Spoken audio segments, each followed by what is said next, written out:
बड़े घर की बेटी। बेनी माधव सिंह गौरीपुर गांव के जमींदार थे। उनके पितामह किसी समय बड़े धन्य धान संपन्न थे।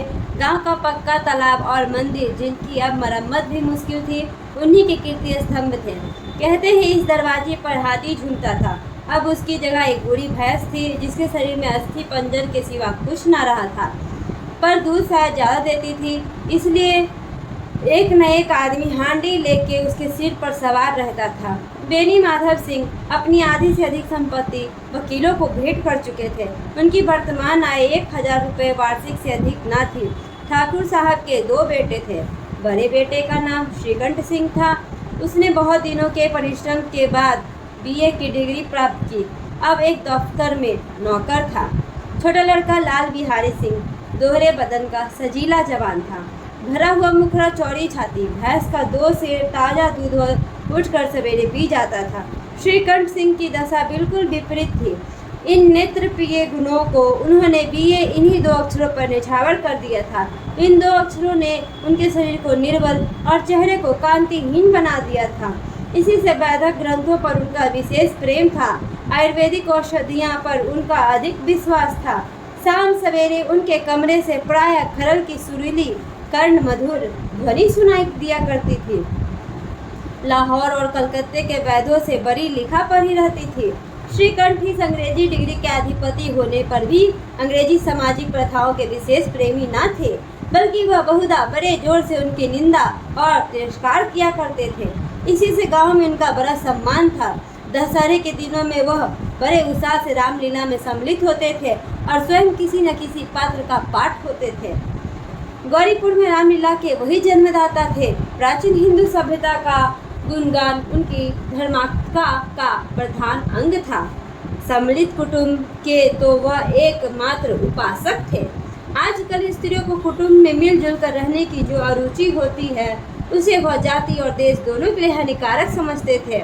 यही कारण था कि गांव की ललनाएं उनके निंदक थी। कोई कोई तो उन्हें अपना शत्रु समझने लगती थी। स्वयं अपनी पत्नी ही इस विषय पे उनसे विरोध किया करती थी। इसलिए नहीं कि उसे अपने सास ससुर, देवर या जेठ आदि से घृणा थी, बल्कि उसका विचार यह था कि यदि बहुत कुछ सहने और तरह देने पर परिवार के साथ निर्वाह ना हो सके, तो आए दिन की कला से जीवन को नष्ट करने की अपेक्षा यही उत्तम है कि अपनी खिचड़ी अलग पकाई जाए। आनंदी एक बड़े उच्च कुल की लड़की थी। उसके बाप एक छोटी सी रियासत के तालुकदार थे। विशाल भवन, 1 हाथी, 3 कुत्ते, बाज, बहरी, सिकरे, झाड़, फानूस, अनेरी, मजिस्ट्रेटी और ऋण, जो एक प्रतिष्ठित तालुकदार के भोग्य पदार्थ है, यहाँ सभी विद्यमान थे। नाम था भूप सिंह। बड़े उदारचित और प्रतिभाशाली पुरुष थे, पर दुर्भाग्य से एक भी लड़का न था। 7 लड़कियां हुई और देवयोग से सबकी सब जीवित रहीं। पहली उमंग में तो उन्होंने 3 ब्याह खोल कर किए, पर 15-20 हजार रुपये का कर्जा चढ़ गया, तो आंखें खुली तो हाथ समेट लिया। आनंदी चौथी लड़की थी। वह अपनी सब बहनों से अधिक रूपवती और गुणवती थी। इससे ठाकुर भूप सिंह उसे बहुत प्यार करते थे। सुंदर संतान को कदाचित उसके माता पिता अधिक चाहते भी हैं। ठाकुर साहब बड़े धर्म संकट में थे कि इसका विवाह कहाँ करें। ना तो यही चाहते थे कि ऋण का बोझ बढ़े, और ना यही स्वीकार था कि उसे अपने को भाग्यहीन समझना पड़े। एक दिन श्रीकंठ उनके पास किसी चंदे का रुपया मांगने आए। शायद नागरी प्रचार का चंदा था। भूप सिंह उनके स्वभाव से रिझ गए और धूमधाम से श्रीकंठ सिंह का आनंदी के साथ ब्याह हो गया।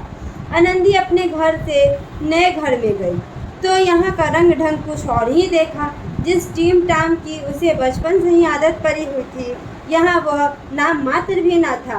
हाथी घोड़े तो कहना ही क्या, कोई सजी हुई सुंदर बहली तक न थी। रेशमी स्लीपर साथ लाई थी, पर यहाँ बाग कहाँ। मकान में खिड़कियाँ तक न थी, न जमीन पर फर्श, न दीवारों पर तस्वीरें। यह एक सीधा साधा देहाती गृहस्थ का मकान था, किंतु आनंदी ने थोड़े ही दिनों में अपने को इस नई अवस्था में ऐसा अनुकूल बना लिया मानो उसने विलास के समान कभी देखे ही ना थे। एक दिन दोपहर के समय लाल बिहारी सिंह 2 चिड़ियाँ लिए हुए आया और भावज से बोला, जल्दी से पका दो, मुझे भूख लगी है। आनंदी भोजन बनाकर उसकी राह देख रही थी। अब वह नया व्यंजन बनाने बैठी। हांडी में देखा तो घी पाव भर से अधिक ना था। बड़ी घर की बेटी किफायत क्या जाने, उसने सब घी मांस में डाल दिया। लाल बिहारी खाने बैठा तो दाल में घी ना था। बोला, दाल में घी क्यों नहीं छोड़ा? आनंदी ने कहा, घी सब मांस में पड़ गया। लाल बिहारी जोर से बोला, अभी परसों घी आया है, इतना जल्दी उठ गया? आनंदी ने उत्तर दिया, आज तो कुल पाव भर रहा होगा, वह सब मैंने मांस में डाल दिया। जिस तरह सूखी लकड़ी जल्दी से जल उठती है, उसी तरह क्षुधा से बावला मनुष्य जरा जरा सी बात पर तिनक जाता है। लाल बिहारी को भावज की यह ढिठाई बहुत बुरी मालूम हुई। तिनक कर बोला, मैके में तो चाहे घी की नदी बहती हो, स्त्रियां गालियां सह लेती हैं, मार भी सह लेती है, पर मैके की निंदा उनसे सही नहीं जाती। आनंदी मुंह फेर कर बोली, हाथी मरा भी तो 9 लाख का, वहाँ इतना घी नित्य नाई कहार खा जाते हैं। लाल बिहारी जल गया, थाली उठाकर पलट दी और बोला, जी चाहता है जीभ पकड़कर खींच लूं। आनंदी को भी क्रोध आ गया, मुंह लाल हो गया। बोली, वह होते तो आज इसका मजा चखाते। आप अनपढ़ उजड़ ठाकुर से ना रह गया। उसकी स्त्री एक साधारण जमींदार की बेटी थी। जब जी चाहता उस पर हाथ साफ कर लिया करता था। खराव उठाकर आनंदी की ओर जोर से फेंकी और बोला, जिसके गुमान पर फूली हुई हो उसे भी देखूंगा और तुम्हें भी। आनंदी ने हाथ से खराव रोकी, सिर बच गया, पर उंगली में बड़ी चोट आई। क्रोध के मारे हवा के हिलते पत्ते की भांति कांपती हुई अपने कमरे में आकर खड़ी हो गई। स्त्री का बल और साहस, मान और मर्यादा पति तक है। उसने अपने पति के बल और पुरुषत्व का घमंड होता है। आनंदी खून का घूंट पीकर रह गई। श्रीकर्ण सिंह शनिवार को घर आया करते थे। बृहस्पति को यह घटना हुई थी। 2 दिन तक आनंदी कोप भवन में रही, ना कुछ खाया न पिया, उनकी बाट देखती रही। अंत में शनिवार को वह नियमानुकूल संध्या शाम घर आए और आकर बैठे। कुछ इधर उधर की बातें, कुछ देश काल संबंधी समाचार तथा कुछ नए मुकदमों आदि की चर्चा करने लगे। यह वार्तालाप 10 बजे रात तक होता रहा। गांव में भद्र पुरुषों को इन बातों में ऐसा आनंद मिलता है कि खाने पीने की सुध नहीं रहती। श्रीकंठ को पिंड छुड़ाना मुश्किल हो जाता था। ये 2-3 घंटे आनंदी ने बड़े कष्ट से काटे। किसी तरह भोजन का समय आया, पंचायत उठी, एकांत हुआ तो लाल बिहारी ने कहा, भैया आप जरा भाभी को समझा दीजिएगा कि मुंह संभाल कर बातचीत किया करे, नहीं तो एक दिन अनर्थ हो जाएगा। पेनी माधव सिंह ने बेटे की ओर से साक्षी दी, कहा, हाँ बहू बेटियों का यह स्वभाव अच्छा नहीं कि मर्दों के मुंह लगे। लाल बिहारी, वह बड़े घर की बेटी है तो हम भी कोई कुर्मी कहार नहीं? श्रीकंठ चिंतित स्वर में पूछा, आखिर बात क्या हुई? लाल बिहारी ने कहा, कुछ भी नहीं, यूं ही आप उलझ पड़ी। मैके के सामने हम लोग को कुछ नहीं समझती। श्रीकंठ खा पीकर आनंदी के पास गए। वह भरी बैठी थी, यह हजरत भी कुछ तीखे थे। आनंदी ने पूछा, चित्त तो प्रसन्न है? श्रीकंठ बोले, बहुत प्रसन्न है, पर तुमने आजकल घर में क्या उपद्रव मचा रखा है? आनंदी की तैयोड़ियों पर बल पड़ गए। झुंझुलाहट के मारे बदन में ज्वाला सी धड़क उठी। बोली, जिसने तुमसे यह आग लगाई उसे पाऊं मुँह झुलूस दूं। श्रीकंठ, इतनी गर्म क्यों होती है? बात तो कहो। आनंदी, क्या कहूँ, यह मेरे भाग्य का फेर है, नहीं तो गवार छोकरा जिसको चपरासी गिरी करने का भी सहूर नहीं, मुझे खराव से मारकर यूं ना करता। श्रीकंठ, सब हाल साफ साफ कहो तो मालूम हो, मुझे तो कुछ पता नहीं। आनंदी, परसों तुम्हारे लाडले भाई ने मुझसे मांस पकाने को कहा। घी हांडी में पाव भर से अधिक ना था, वह सब मैंने मांस में डाल दिया। जब खाने बैठा तो कहने लगा, दाल में घी क्यों नहीं है? बस इसी पर मैको को पूरा भला कहने लगा। मुझसे रहा ना गया।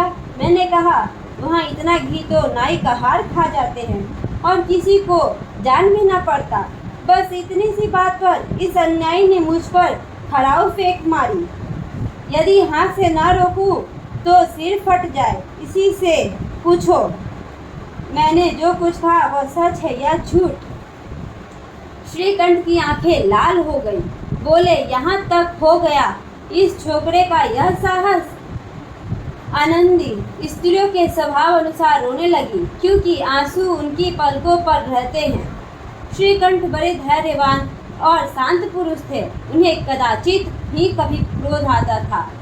स्त्रियों के आंसू पुरुष को क्रोधाग्नि भड़काने में तेल का काम देते हैं। रात भर करवटें बदलते रहे, उदासीनता के कारण पलक तक नहीं झपकी। प्रातःकाल अपने बाप के पास जाकर बोले, दादा, अब इस घर में मेरा निवाह ना होगा।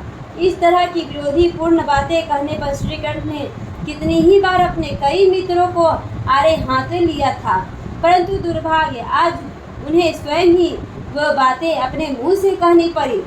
दूसरों को उपदेश देना भी कितना सहज है। बेनी माधव सिंह घबरा उठे और बोले, क्यों? श्रीकंठ, इसलिए कि मुझे भी अपनी मान प्रतिष्ठा का कुछ विचार है। आपके घर में अब अन्याय और हठ का प्रकोप हो रहा है। जिनको बड़े को आदर सम्मान करना चाहिए वह उनके सिर चढ़ते हैं। मैं दूसरे का नौकर ठहरा घर पर रहता नहीं। यहाँ मेरे पीछे स्त्रियों पर खड़ाऊ और जूते की बौछार होती है। कड़ी बात तक चिंता नहीं, कोई एक की दो कह ले, वहाँ तक मैं सह सकता हूँ, किंतु यह कदापि नहीं हो सकता कि मेरे ऊपर लात घुसे पड़े और मैं दम न मारूं। बेनी माधव सिंह कुछ जवाब ना दे। श्रीकंठ सदैव उनका आदर करते थे। उनके ऐसे तेवर देखकर एक बूढ़ा अबाक रह गया। केवल इतना ही बोला, बेटा, तुम बुद्धिमान होकर ऐसी बातें क्यों कर रहे हो? स्त्रियां इस तरह घर का नाश कर देती हैं। उनको बहुत सिर चढ़ाना अच्छा नहीं। श्रीकंठ, इतना मैं जानता हूँ, आपके आशीर्वाद से मैं ऐसा मूर्ख तो नहीं। आप स्वयं जानते हैं कि मेरे समझाने बुझाने से इसी गांव के कई घर संभल गए, पर जिस स्त्री की मान प्रतिष्ठा का ईश्वर के दरबार में उत्तरदाता हूँ, उसके प्रति ऐसा घोर अन्याय और पशुवत व्यवहार मुझसे असहाय है। आप सच मानिए, मेरे लिए यही कुछ कम नहीं कि मैं लाल बिहारी को कुछ दंड नहीं देता। अब बेनी माधव सिंह भी गरमाए, ऐसी बातें और न सुन सके। बोले, लाल बिहारी तुम्हारा भाई है, उससे जब कभी भूल चूक हो उसके कान पकड़ो। लेकिन श्रीकंठ, लाल बिहारी को मैं अपना भाई नहीं समझता। बेनी माधव, स्त्री के पीछे। श्रीकंठ, जी नहीं, उसकी क्रूरता और अविवेक के कारण। दोनों कुछ देर चुप रहे। ठाकुर साहब लड़के का क्रोध शांत करना चाहते थे, लेकिन यह स्वीकार नहीं करना चाहते थे कि लाल बिहारी ने कोई अनुचित काम किया है। इसी बीच में गांव के कई सज्जन हुक्म चिल्लम के बहाने वहां आ बैठे। कई स्त्रियों ने यह जब सुना कि श्रीकंठ पत्नी के पीछे पिता से लड़ने को तैयार है तो उन्हें बड़ा हर्ष हुआ। दोनों पक्षों की मधुर वाणियाँ सुनने के लिए उनकी आत्माएं तिलमिलाने लगी। गांव में कुछ ऐसे कुटिल मनुष्य भी थे जो कुछ नीतिपूर्ण गति पर मन ही मन जलते थे। वह कहा करते थे, श्रीकंठ अपने बाप से दबता है इसलिए वह दब्बू है। उसने विद्या पढ़ी इसलिए वह किताबों का कीड़ा है। बेनी माधव सिंह उसकी सलाह के बिना कोई काम नहीं करते थे। यह उनकी मूर्खता है। इन महानुभावों की शुभकामनाएं आज पूरी होती दिखाई दी। कोई हुक्का पीने के बहाने और कोई लगान की रसीद दिखाने आकर बैठ गया। बेनी माधव सिंह पुराने आदमी थे, इन भावों को तार गए। उन्होंने निश्चय किया, चाहे कुछ क्यों ना हो, इन द्रोहियों को ताली बजाने का अवसर ना दूंगा। तुरंत कोमल शब्दों में बोले, बेटा, मैं तुमसे बाहर नहीं हूँ, तुम्हारा जो जी चाहे करो। अब तो लड़के से अपराध हो गया है। इलाहाबाद का अनुभव रहित झल्लाया हुआ ग्रेजुएट इस बात को समझ सका। उसे डिबेटिंग क्लब में अपनी बात पर अड़े रहने की आदत थी। इन हथकंडों से उसे क्या खबर। बाप ने जिस मतलब से बात पलटी थी वह उसकी समझ में ना आया। बोला, लाल बिहारी के साथ अब इस घर में मैं नहीं रह सकता। बेनी माधव, बेटा, बुद्धिमान लोग मूर्खों की बात पर ध्यान नहीं देते। वह बेसमझ लड़का है, मुझसे कुछ भूल हुई है उसे तुम बड़े होकर क्षमा करो। श्रीकंठ, उसकी इस दुष्टा को मैं कदापि नहीं सह सकता। या तो वही घर में रहेगा या मैं ही। यदि आपको वह अधिक प्यारा है तो मुझे विदा कीजिए, मैं अपना भार खुद संभाल लूँगा। यदि मुझे रखना चाहे तो उससे कहिए जहाँ चाहे चला जाए, बस यह मेरा अंतिम निश्चय है। लाल बिहारी सिंह दरवाजे की चौखट पर चुपचाप खड़ा बड़े भाई की बातें सुन रहा था। वह उनका बहुत आदर करता था। उसे कभी इतना साहस न हुआ था कि श्रीकंठ के सामने चारपाई पर बैठ जाए, हुक्का पी ले या खाना खा ले। बाप का वह इतना मान न करता था। श्रीकंठ का भी उस पर हार्दिक स्नेह था। अपने होश में उन्होंने कभी उसे घूरा तक न था। जब वो इलाहाबाद से आते थे तो उसके लिए कोई न कोई वस्तु अवश्य लाते थे।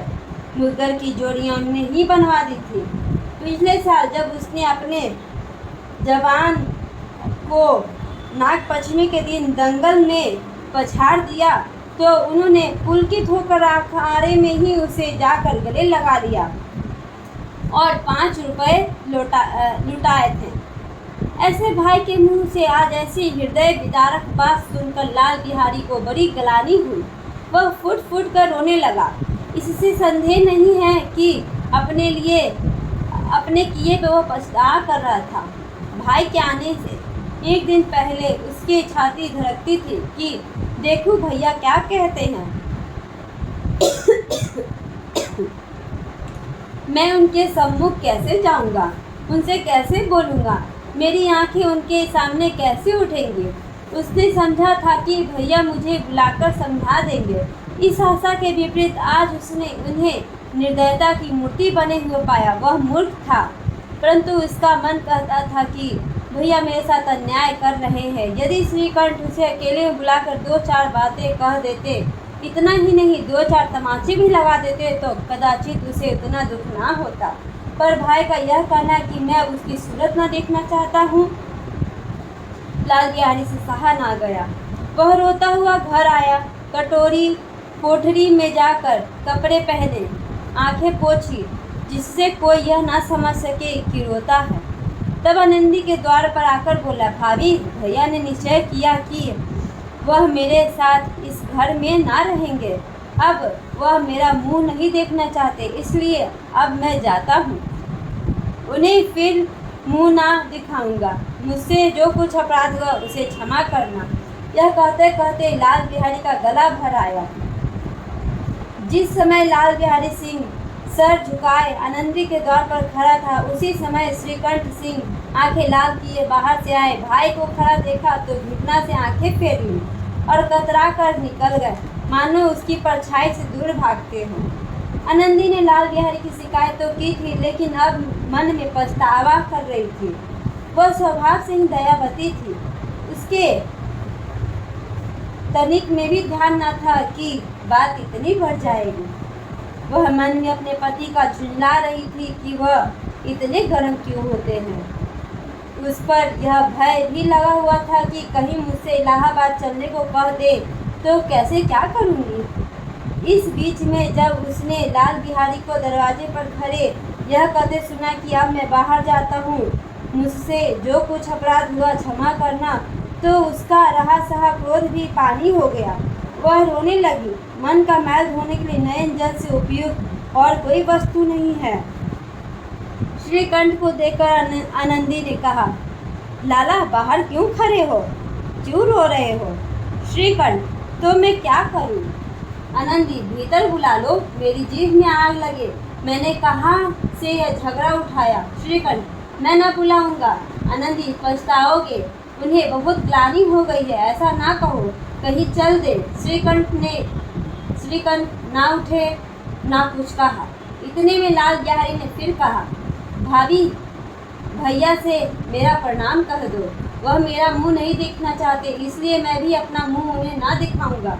लाल बिहारी इतना कहकर लौट पड़ा और शीघ्रता से दरवाजे की ओर बढ़ा। अंत में आनंदी कमरे से निकली और हाथ पकड़ लिया। लाल बिहारी ने पीछे फिर कर देखा और आंखों में आंसू भर बोला, मुझे जाने दो। आनंदी, कहाँ जाते हो? लाल बिहारी, जहाँ कोई मेरा मुंह ना देखे। आनंदी, मैं न जाने दूंगी। लाल बिहारी, मैं तो तुम लोग के साथ रहने योग्य नहीं हूँ। आनंदी, तुम्हें मेरी सौगंध, अब एक पग भी आगे ना बढ़ाना। लाल बिहारी, जब तक मुझे यह मालूम ना हो जाए कि भैया का मन मेरे प्रति साफ हो गया है, तब तक मैं इस घर में कदापि ना रहूंगा। आनंदी, मैं ईश्वर की साक्षी दे सकती हूँ कि तुम्हारी ओर से मेरे मन में तनिक भी मैल नहीं है। अब श्रीकंठ का हृदय भी पिघला। उन्होंने बाहर आकर लाल बिहारी को गले लगा लिया। दोनों भाई फूट फूट कर रोए। लाल बिहारी ने सिसकते हुए कहा, भैया अब कभी मत कहना कि तुम्हारा मुंह ना देखूंगा। इसके सिवा आप जो दंड देंगे मैं सहर्ष स्वीकार करूंगा। श्रीकंठ ने कांपते हुए सर में कहा, लल्लू, इन बातों को बिल्कुल भूल जाओ। ईश्वर चाहेगा तो फिर ऐसा अवसर ना आवेगा। बेनी माधव सिंह बाहर से आ रहे थे। दोनों भाइयों को गले मिलते देखकर आनंद से पुलकित हो गए। बोल उठे, बड़े घर की बेटियां ऐसी ही होती हैं, बिगड़ता हुआ काम बना लेती हैं। गांव में जिसने वृतांत सुना उसी ने इन शब्दों में आनंदी की उदारता को सराहा। बड़े घर की बेटियां ऐसी ही होती हैं। धन्यवाद।